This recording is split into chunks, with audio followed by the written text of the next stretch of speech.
अस्सलाम वालेकुम।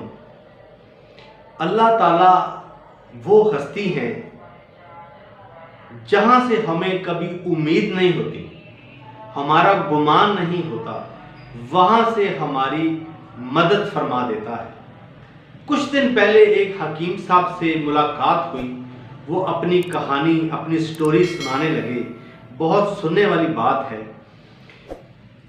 हकीम साहब सुबह 9 बजे अपने क्लिनिक जाते हैं और रात को 9 बजे वापस आते हैं। हकीम साहब की फैमिली में एक खुद हैं, एक उनकी बीवी है और एक उनकी बेटी है। हकीम साहब का एक असूल है कि जब 2 या 3 मरीज आ जाते हैं, उसके बाद उसकी बेगम ने जो उनकी जेब के अंदर रोजाना लाने के लिए राशन की या घर की जरूरत के लिए जो चीजों की लिस्ट बनाई होती है, वो उसकी पॉकेट में डाल देती थी। और हकीम साहब की ये आदत थी कि उस चिट को, उस पर्ची को तब देखते जब 1 या 2 मरीज आ जाते, और जब वो 1 या 2 मरीज जब आते तो उस चिट को निकाल के उस पर्ची को देखते, और अगर वो पैसे जो मरीजों से लिए गए हैं उस पर्ची के मुताबिक हैं तो वो क्लिनिक बंद कर देते और घर आ जाते। यही रूटीन थी कि मुझे अल्लाह ने आज का रिज़्क अता कर दिया है, अब यहां बैठने का कोई फायदा नहीं। एक दिन हकीम साहब मामूल जो काम कर रहे थे वो काम करके क्लिनिक बंद करके घर चले गए। बाहर घंटी की आवाज आई। हकीम साहब बाहर गए, देखा एक आदमी बहुत तकलीफ में है। बोला कि क्या हुआ? उसने बोला कि हकीम साहब, पेट में मेरी बेगम के बहुत दर्द है और हम यहाँ अजनबी हैं, आपके गांव में आए हैं रिश्ता देखने के लिए। मैं अपनी बेटी का रिश्ता देखने के लिए यहाँ पे आया हूँ। रास्ते में मेरी बेगम की तबीयत खराब हो गई, पेट में दर्द है, प्लीज बराए मेहरबानी इनका कुछ इलाज कीजिए, कोई दवाई दे दीजिए। हकीम साहब ने बोला कि मैं क्लिनिक बंद कराया हूँ, मुझे अल्लाह ने आज का रिज़्क दे दिया है, आपको मैं दवाई तो जरूर देता हूं लेकिन मैं उसके पैसे नहीं लूंगा। बहरहाल उन्होंने उनका इलाज किया, उनको दवाई दी, वो दवाई लेके चले गए। कुछ अरसा गुजरा। हकीम साहब की बेगम ने कहा कि हकीम साहब, बेटी बड़ी हो गई है, अब इनका कुछ कीजिए, इसके जहेज के लिए कुछ सामान लेना है, वो मंगवाएं, वो लेके आइएगा। हकीम साहब की थोड़ी सी परेशानी आ गई कि अब क्या बनेगा, इतनी आमदनी नहीं है, ये कैसे बनेगा सारा सिलसिला। कुछ दिन गुजरते गए।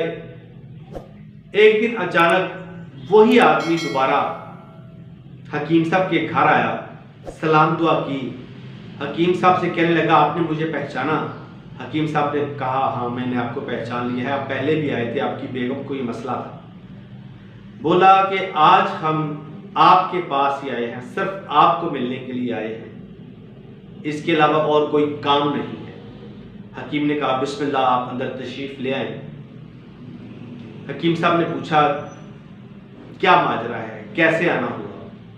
उन्होंने कहा कि हमने अपनी बेटी का रिश्ता इसी गांव में फलां बंदे के बेटे के साथ किया था। जो पिछला जुमा गुजर गया है, इस जुमे को बारात थी, बारात से 2 दिन पहले मेरी बेटी का इंतकाल हो गया। हमने बहुत कोशिश की, बहुत पैसे लगाए, लेकिन वो बच नहीं सकी। मैं जब लास्ट बार आपके घर आया था तो मैंने देखा था कि आपकी बेटी भी माशाल्लाह जवान है, शादी के काबिल है। अब मैं जो आपसे कहने लगा हूं, आपको अल्लाह का वास्ता है, आपने मुझे इनकार नहीं करना, मुझे खाली हाथ नहीं भेजना। मैं जो मांग रहा हूं मुझे वो देना है। हकीम साहब ने वादा कर लिया कि जो मेरे बस में हुआ मैं आपके लिए करूंगा। उस आदमी ने कहा कि बाहर सड़क पर जहेज के सामान का ट्रक खड़ा है, मेरी बेटी तो रही नहीं, बराए मेहरबानी उसको कबूल कर लीजिए, ये समझ कर रख लीजिए कि मैं आपका भाई हूं और आपकी बेटी का मैं चचा हूं। हकीम साहब की आंखों में आंसू आ गए और वो जहेज का सामान कबूल कर लिया। हमें भी चाहिए कि हम अपने आस-पास देखें, हमें भी चाहिए कि अल्लाह पर तवक्कल रखें। जितना रिज़्क उसने देना है वो हर हाल में देना है। हम जो भी कर लें, जैसे भी कर लें, हमें वो मिलकर रहेगा। सारी दुनिया आपकी मुखालिफ हो जाए और अल्लाह अगर आपके साथ है ना, तो सारी दुनिया आपका कुछ नहीं बिगाड़ सकती। बस इस बात को समझ लीजिए। आज तक के लिए इतना ही। अपना बहुत ख्याल रखिएगा। अल्लाह हाफिज।